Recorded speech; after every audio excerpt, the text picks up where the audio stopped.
Hi there, welcome. Thanks for tuning in again.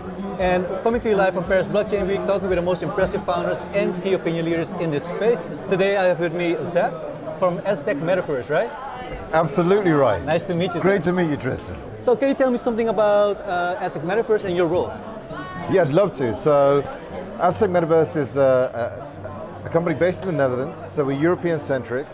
We've been working on a GameFi project for the last 2 years. Now, we basically have our own utility coin because there was a lot of conversation in this space about how do we bring utility to cryptocurrency. Yeah. So that was kind of like one of our main focuses to begin with. As we started building up the project, we got more and more requirements. Okay, we found out we needed a gaming blockchain, something that could work really well with fast finality, could store states, that could work with extensible NFTs that we call dynamic digital assets. Yeah. We couldn't find one in the market that did what we wanted to, so we ended up building one. Awesome. Now that got us exactly what we wanted, and then we had to extend, our sort of vision, and then we got stuck at the 3D engine. We couldn't find a commercial 3D engine that was Web3 native. Yeah. So there were some great engines out there, but they weren't built for Web3. No, not even Unreal Engine? Not even Unreal Engine. Should so they had extensions, right? Yeah. But these engines have been around for a few years, and Web3 really started to rise after they were developed. Yeah, yeah. So we said, what about we start building a metaverse builder? So we basically make assets for other people's metaverses. Awesome. Right? And we thought this could be a really nice way of contributing to the Web3 community. Well, after we built the 3D engine, we kind of found that, well, we're in a position now where we could create our own metaverse. And that's really where we started on our GameFi journey. So GameFi is that sort of combination between decentralized finance, social media, and gaming. Yeah, yeah. And one of the things that we love about conferences like this is we can talk to other blockchain people who really understand that sort of utility requirement, Yeah. and we can sort of show them what we've been doing. This is a great place to sort of showcase. This is the stuff that we've been working on over the last 2 years, and I'm really excited to tell you that we've got a project that we're launching in the next 2 weeks, which is specifically built for that GameFi audience. Okay. What is that project? So, over the last year, there was a lot of sort of media coverage about meme coins, about cryptocurrency, about, let's say, reputation in the market. Yeah. And then there was the whole uncertainty around ETF releases and so on. So we were kind of watching the market to see what is the appetite, to sort of spend time in a virtual world. Yeah. And so, okay, some groups loved the idea, they couldn't wait. Other groups said, no, we think that's not the right time for us. So we said, how can we make this interesting, fast, fun, where you don't need to understand technology, right? Because that for us is the key. Gaming on blockchain has really got to be about the gaming part, Yeah. and then the blockchain brings all the extra utility that goes along with it. Yeah. So we said, what if we made, using all the tools that we built, a single player game? It only lasts for 2 minutes. And because we've got our own AI inside the metaverse, Yeah. it learns how the player plays the level, and it actually increases difficulty Really? based on how the player performs. Not only that, but it can auto-generate the map. Because there was a big buzz last year about AI-generated content. People were working with chatbots and sort of AI avatars, and we said, well, let's show people what our metaverse can actually do. So you've got this single player game, it only lasts for 2 minutes, a new level comes out every few hours on X. Yeah. So when you want to play the next level, you just track the channel, you jump in, you start playing. And the next level is also then 2 minutes, or just it keeps? It's 2 minutes. So like 2 minutes game per level. That's exactly right. Awesome. Each level is basically tracking how good of a player you are, And so making it more it difficult. increases in difficulty. That's another way of using AI, of course. It's nice, nice. But well, let me say, 2 years ago, Metaverse was really going, got on an up and coming, rising. The hype was really there. But then a year later, everybody said Metaverse is dead, and you guys kept building. What was your drive? You know what, that's a really good question. We loved the metaverses that came before us. We studied them, we researched them, we tried to learn from them. But one of the areas that we felt was maybe could be improved certainly was the 3D engine that was actually built for a native Web3 currency. And the other area that we really wanted to sort of take a look at was, we call this GameFi for everyone. So how do you sort of make an environment that can work with traders, creators, gamers, social media butterflies, people who want like the latest and newest technologies, and give everybody a story that they can enjoy? Well, that's a really big target, right?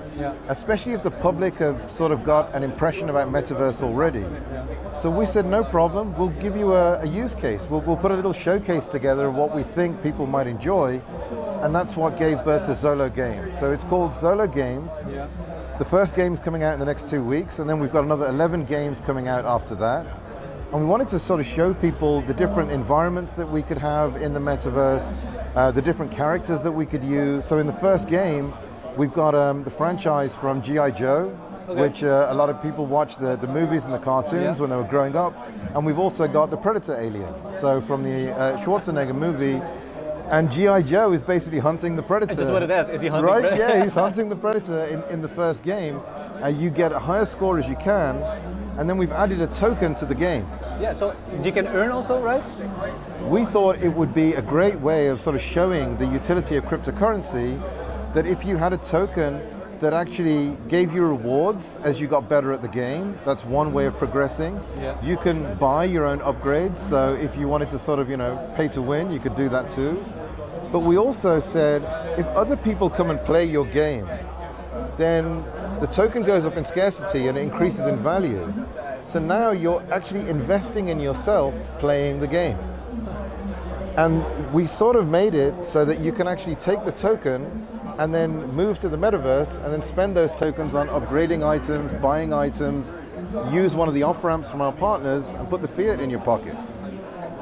So we thought that would be a really nice way of showing people one way of using the Metaverse, which is different than what they had in their heads. Yeah, that's true. That's true. And also, it's also nice to know that when you have some idle time, you play a game. This can also earn. So it's not like time wasted, right? So, and what do you see as the biggest hurdle for you guys for the coming 6 months? No challenges. Wow, no, that's I could probably think of like 50 different things, but let me start with the simplest one, which was actually making sure that we could run this environment on any device anywhere. And that's actually a puzzle that we've been playing with for a while. One of the things we didn't want to have to rely on was that you needed specific devices or some amazing 3D acceleration in order to make sure the environment worked. So like device-agnostic, right? So we were lucky enough to have a partnership with Nvidia. They gave us access to web GPU, and so we managed to develop a system whereby we can do the number crunching in the cloud, and all you need on your device is a browser, whether it's a mobile phone or a console or a laptop. As long as you've got a browser, you've got access to this really rich 3D environment. Yeah. But you guys also use virtual realities of, like the meta glasses. What's this called again? So the whole extended reality, where you've got augmented reality, you've got virtual reality, you've got a headset, you've got the hand toggles. We've actually been working with sort of XR developers for the last 2 years, and I can say yes, AZTEQ Metaverse is already compatible with VR goggles like the Apple Vision Pro. You can use that today out of the box. But really where we wanted to go was, how do you make these rich VR experiences in a way that still feel like fun? With the headset, it actually brings a special kind of user experience that we wanted to be careful that, how do you move around in the thing, right? Could you use it in public? Some people are happy to wear that kind of device in public, but what about user safety? And what about having an outdoors game where you could actually work in the real world and the metaverse at the same time, so that you've now got augmented reality competitions. So you can play part of the game in the virtual reality, part of the game in the real world. So all of that is possible, and it's available today. But I felt that maybe that wasn't our first use case.